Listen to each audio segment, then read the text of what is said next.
Tota la setmana tot. Tota la setmana tot.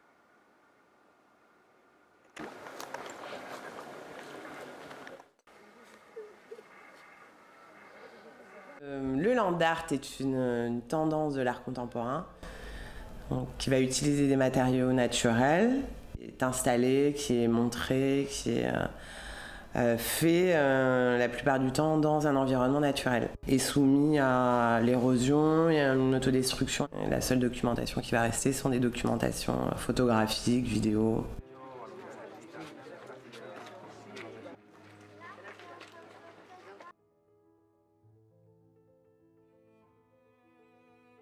És un festival d'intervencions artístiques en l'espai natural que el que pretén una mica és posar en valor doncs, tot el massís de les Gavarres, no?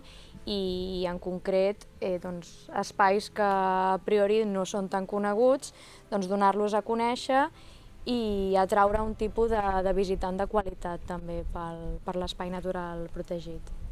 Les Gavarres és un espai que està a l'extrem nord de la serralada litoral catalana, al costat de la ciutat de Girona, província de Girona, i tocant a la Costa Brava.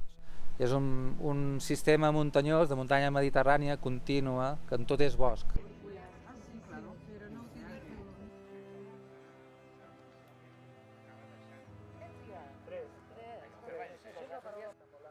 Tel qu'on le nomme maintenant, le land art a émergé aux États-Unis dans les années 60 et en fait c'était un groupe d'artistes qui en avaient un petit peu marre d'être soumis aux lois des galeries, des musées, du marché. Et en fait, en acte de résistance, ils ont décidé de créer des œuvres éphémères dans la nature qui, d'une certaine manière, ne pourraient être réappropriées par personne. C'est vraiment un mouvement de résistance pour signifier un désaccord avec le monde de l'art à l'époque. Le land art, selon moi, est vraiment s'établit en fait dans un dialogue et dans une collaboration, voire une coopération avec la nature.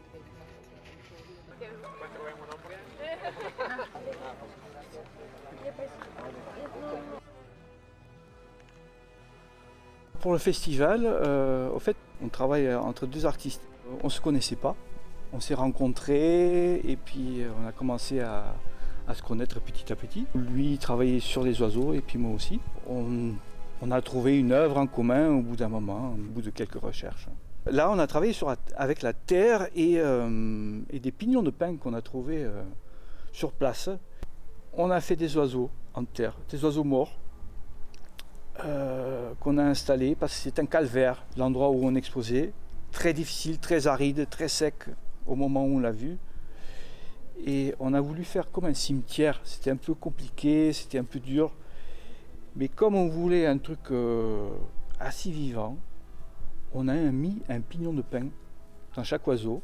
Chaque oiseau va se détruire avec la pluie, trouvera le meilleur moment d'humidité pour que la graine fasse un arbre. Voilà l'idée, en théorie.